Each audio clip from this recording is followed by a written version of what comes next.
The views and opinions expressed in Cold and Missing are exclusively those of the hosts. All parties mentioned are considered innocent until proven guilty in a court of law. Cold and Missing also contains adult themes and languages. Listener discretion is advised.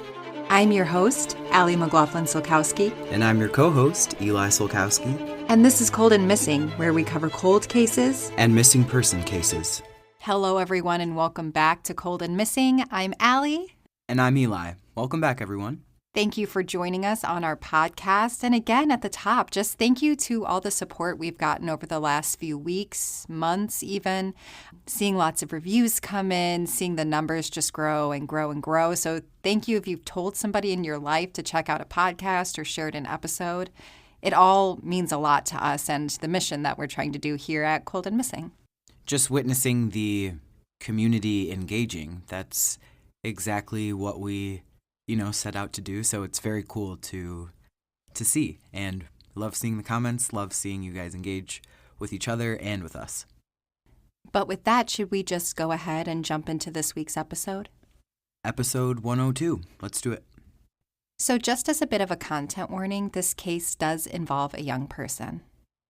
Today, we are talking about the disappearance of Jaquilla Scales, and this takes place in September of 2001 in Wichita, Kansas. But first, a little bit about Jaquilla. Jaquilla is only 4 years old in 2001. Those that loved Jaquilla said that she had an old soul. In fact, her family called her Granny Boo. Jaquilla and her 2-year-old brother lived with their great-grandmother, Mattie. Jaquilla's mom, Eureka, lived there too. Eureka had Jaquilla when she was only 14 years old. Since Eureka was so young, her grandmother, Mattie, took custody of Jaquilla. Eureka's own mother had passed away when she was only 8 years old due to sickle cell anemia. So Jaquilla never had a chance to meet her true grandmother. But Mattie stepped into the grandmother role as a great-grandmother. Jaquilla, her younger brother, Eureka, and Mattie all lived together on the 1600 block of Volusia Avenue on Wichita's northeast side. The little pink home did have one known issue. The back door was broken and unable to lock. But the family felt safe. The back door was in Mattie's room, and her dog barked at everything and everyone. They were sure if someone tried to get in, they would hear it. Jaquilla loved McDonald's, pretty dresses, playing with dolls, and dancing to R&B music. At just 4 years old, she loved to just chat away with folks, further assuring those around her of her old soul. Jaquilla in 2001 is 3 foot and weighs 40 pounds. She has a scar on her upper right leg and a birthmark on her face. And now, a timeline of events. On Tuesday, September 4th, 2001, Jaquilla had a big day. She had just started preschool that day, and she had just spent Labor Day weekend playing with family and friends. When it was time to get ready for bed, she put on her floral nightgown and crawled into her great-grandmother's bed with her little brother around 8 p.m. Even though it was September, it was still very hot outside, and Mattie's room had the window AC unit. Also in Mattie's room was that back door that I mentioned previously. After putting the kids to bed, Mattie took her evening medication for her arthritis, which made her drowsy. She got into bed to get comfortable and watched TV while Jaquilla and her younger brother slept next to her.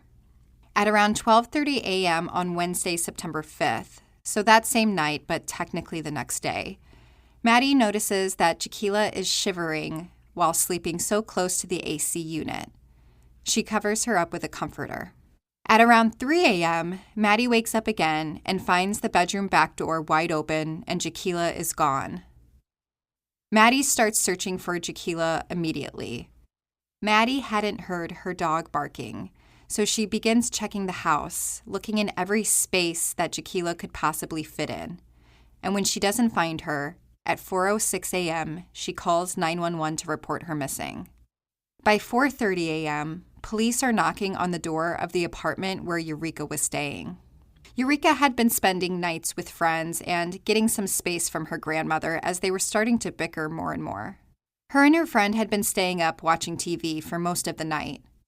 When they went out on the front porch in the early morning hours, they started to notice more and more cop cars drive by. When police knock on the door, they ask if she has her daughter. Eureka is instantly frightened and tells police that her daughter stays with her grandmother, Mattie. Police ask to search the friend's apartment for Jaquilla, and they're allowed to. They don't find any sign of the girl. Eureka rushes to her home on Volusia Avenue and asks her grandmother what's going on. Eureka, looking back at the event, says, quote, "She said she didn't know. She thinks somebody came into the backyard, into her back door, and took her out the bed. That's when I lost it. Like, are you for real? You sure? She ain't nowhere in this house hiding?" She said she looked everywhere and she couldn't find her. I couldn't figure out why it happened or who would want to do this to her or to me, unquote. As the morning ticks on, police start combing the neighborhood and going door to door to ask neighbors if they had seen Jaquilla. Police search homes to make sure Jaquilla isn't somewhere hiding. Family and friends come to the neighborhood to help assist. As news starts to spread, local news and radio start to report on the story. At this time in 2001, there was no official Amber Alert system in Wichita. Over the next 2 days, the search party grows with not just more volunteers from the community, but also local, state, and federal investigators come to help aid in the search. Police get 2 tips that they rush to chase down in the first few days. One is from a woman who thought she saw Jaquilla at Burger King, but when police arrive, the girl is too young to be her. Another woman calls in a tip because she finds a teddy bear and 4 children's VHS tapes on a street corner. This ends up having nothing to do with Jaquilla, police say. On September 9th, 2001, police begin focusing on dragging and searching storm drains in the area for any sign of the missing 4-year-old. Despite Jaquilla having been missing for 4 days, police have no leads on what might have happened to her. And then September 11th happened, and the nation turned their eyes to the East Coast, and the news was dominated with media related to 9/11. It takes months for Jaquilla's story to get into the media again, but behind the scenes, police continue to search and run down leads. The next update comes in December of 2001, so Jaquilla has been missing for 3 months. Police say that they haven't been able to rule out the theory that Jaquilla just got up and wandered out of the house. But police and the family seriously doubt that happened. Jaquilla was scared of the dark. Her mother, Eureka, says, quote, "She would never look out that door into the dark and decide to go out there," end quote. In February of 2002, so it's been 5 months since Jaquilla vanished, police say that they do not believe that this is a case of parental abduction, but they also do not have any suspects in the case. Mattie tells local media that she has stopped taking her medication at night, except for aspirin, so she can be alert in the night if Jaquilla comes home. Mattie is heartbroken for her great-granddaughter. She again tells the local media that she has lost 3 of her own children: Jaquilla's grandmother to sickle cell anemia, her son was stabbed to death in a case of mistaken identity, and she lost another child at just 10 months old. But Jaquilla's disappearance is a different kind of pain. Mattie says, quote, "This is worse than my kid dying. This here is painful. Dead, I can understand. Disappeared, I can't handle," end quote. The family also begs that whoever has Jaquilla, that they take her to the doctor for checkups.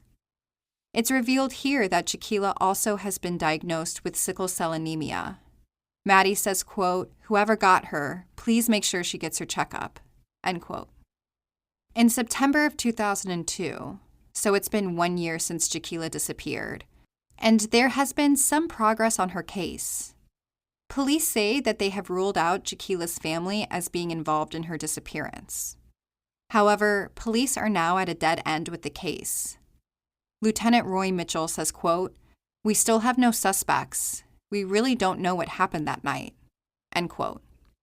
Police and Jaquilla's family find it hard to believe that Jaquilla would wander into the dark. Equally, though, they doubt that someone would be bold enough to walk into a room with 2 other sleeping people and take her from the bed. Jaquilla's mother, Eureka, says, quote, "Jaquilla would start crying if someone tried to move her. She didn't like to be bothered. It would have had to have been someone she knew." End quote. Jaquilla's family are also frustrated with the lack of national media attention that her case has gotten. Elizabeth Smart had been kidnapped in the summer of 2002 out of her bed, and the case was covered coast to coast. But Jaquilla being snatched out of her bed only made the local news. Jaquilla's case will again and again be a catalyst to start the conversation of why are some cases covered more than others? Does race and socioeconomic status play a part? We now know that these things do matter in reporting of lost children, but the conversation was happening back in 2002 as well. At the 3-year anniversary of her disappearance in September of 2004, the family gets renewed hope that Jaquilla's picture and her age-progressed photo will be featured on a flyer that will be mailed out nationally. Her mother still holds on to the hope that she'll come home. Quote, "Every day I wake up, I think it's going to happen. She's going to be home. But she's still not here." End quote. The next update comes in 2011. So at this point, it's been 10 years since Jaquilla disappeared. Police say that due to advances in DNA, they are getting ready to submit Jaquilla's DNA to a database to see if there's any hit. But nothing comes of this as of 2024. In 2013, so it's been 12 years since Jaquilla vanished, and the family remains hopeful that Jaquilla can still come home alive. They see what happened in Ohio, where Amanda Berry, Michelle Knight, and Gina DeJesus were all rescued after being held captive in Ariel Castro's basement. All 3 girls had been missing for years. Michelle Berry had been missing for over 10 years when she was rescued, and Jaquilla's family have to hang on to hope that this could be true for her too. In 2018, Jaquilla has been missing for 17 years. Police do say that they have developed some suspects in the case, but they are very tight-lipped about this information. They don't give any additional details as to how the suspect came about, who it is, who they were in 2001 in relation to Jaquilla. No information, but it does seem like police have a suspect, at least one, in 2018. But that is really the last update that we get about Jaquilla's case and the last development in the case. So if you know anything about the disappearance of Jaquilla Scales in September of 2001 or her whereabouts today, please call the Wichita Cold Case Unit at 316-268-4379. So that is the case of Jaquilla Scales. I really appreciated that you had so much detail about her family. They seem like such a supportive family, even through what seems like the unimaginable, like the amount of things collectively that they've gone through as a family. But you could still really feel the love that they had for each other. Yeah.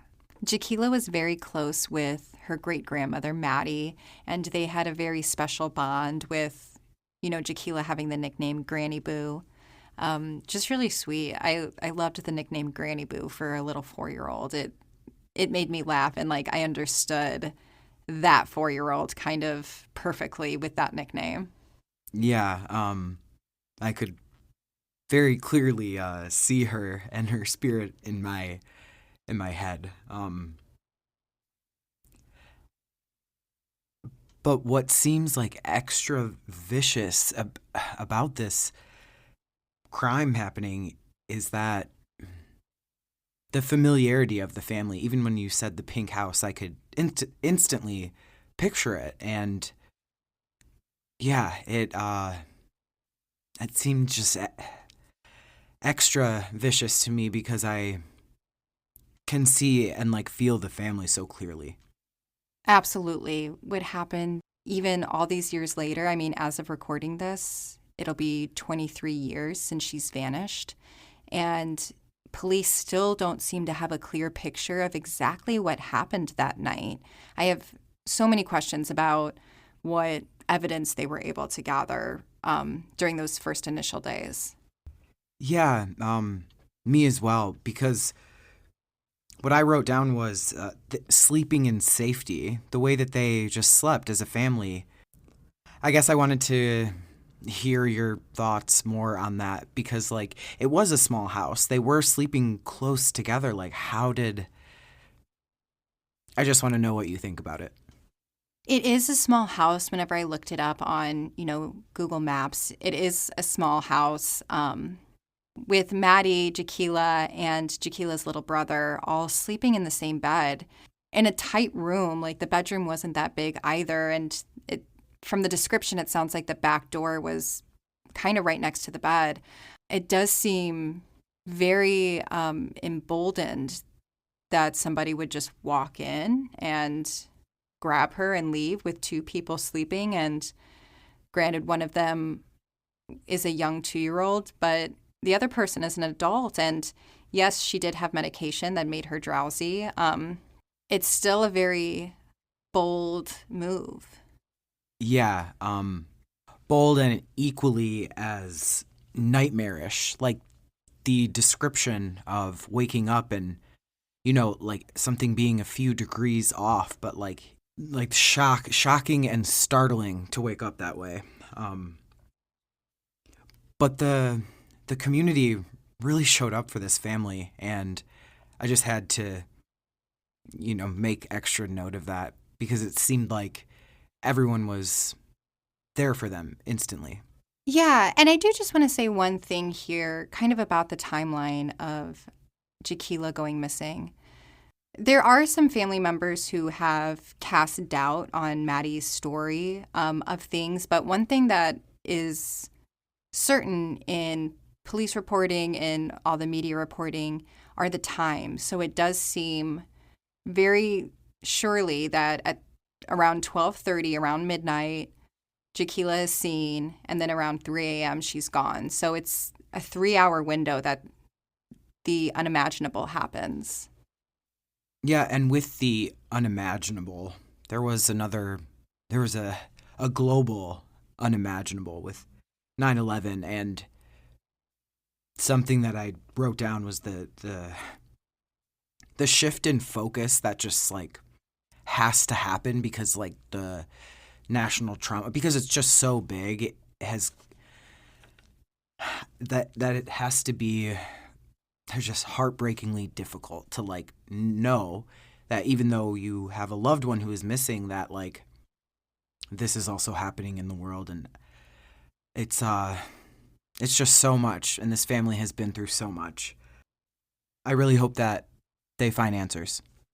Yeah, you and I, we were both kind of in middle school when 9/11 happened, but it did dominate the news. Like, that's one thing I remember very clearly. It was on every channel, even like the kids' channels, like Nickelodeon had like news coverage on it.